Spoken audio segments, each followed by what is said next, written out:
സൂഫ്രം so ഇറങ്ങിയ സമയത്ത് ഏറ്റവും കൂടുതൽ ആളുകൾ എൻജോയ് ചെയ്തു. അതായത് തിയേറ്ററിൽ പ്രേക്ഷകൻ ടിക്കറ്റ് എടുത്ത് കാണുന്നത് ഒരു വയലൻസ് മൊമെന്റ്സ് കാണാനോ അല്ലെങ്കിൽ ഒരു മാസ് മൊമെന്റ്സ് കാണാൻ മാത്രമല്ല, ചിരിച്ചുകൊണ്ട് എടുക്കുന്ന കാശ് വെർത്താന്ന് ഉണ്ടാക്കുന്ന ഒരു ഫീൽ ഉണ്ടല്ലോ.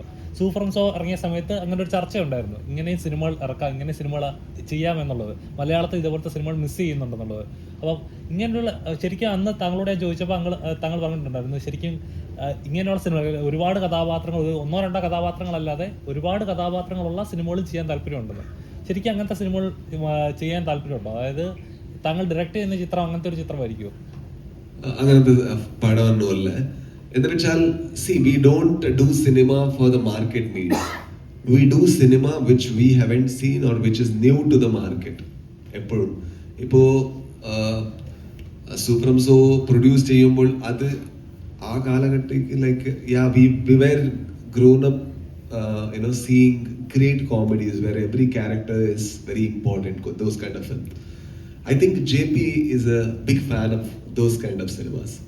So when he wrote, his natural instinct was to actually give tribute to those films by incorporating the setup which is actually a reminder of 90s. Maybe that is the reason, like many people in Kerala, they were actually relating to 90s movies. ഇത് കുറച്ചും കൂടി ഒരു nostalgia feel ഉണ്ട് ഈ പടത്തിൽ.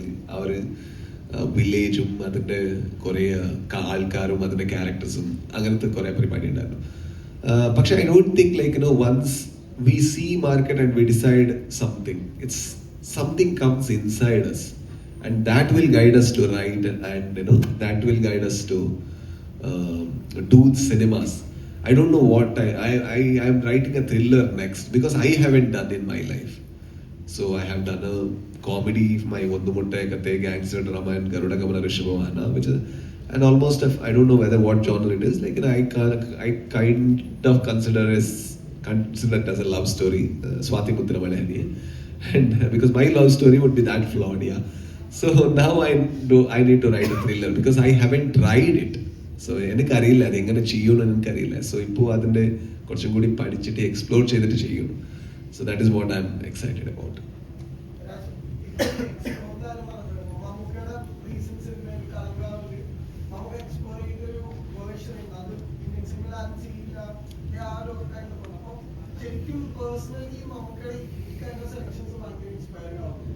Definitely ഞാനിത് കുറേ ഇന്റർവ്യൂസിലും കുറേ ആൾക്കാർക്കും പറഞ്ഞിട്ടുണ്ട്. മമ്മൂട്ടി സർ മീറ്റ് ചെയ്തിട്ട് അവരുടെ സെലക്ഷൻസും അവരുടെ തോട്ട് പ്രോസസ്സും അത് കേട്ട ശേഷം ഐ എം തിങ്കിങ് ഡിഫറെൻ്റ്ലി. ഇപ്പോൾ ഏത് ചോയ്സസ് ഉണ്ടെങ്കിലും അതിൽ അവരുടെ ഒരു ഇൻഫ്ലുവൻസ് 100% ഉണ്ട്. ഒരു ഇത്ര വലിയ സൂപ്പർ സ്റ്റാർ, ഇത്ര ആക്കളേഡ്സും ഇത്ര നാഷണൽ അവാർഡ്സും ഇത്ര സ്റ്റേറ്റ് അവാർഡ്സും എല്ലാം അച്ചീവ് ചെയ്തിട്ട് ഇന്നും എക്സ്പെരിമെൻറ്റിംഗ് ആണ്. സോ ആ ഒരു ക്വാളിറ്റി ഉണ്ടല്ലേ, അത് I think that's brilliant. We are not imitating or mocking or anything. We are just thinking, oh, somebody is a legend and he does it right. I need to think that way so that I fall in the category of choosing good characters. Yeah.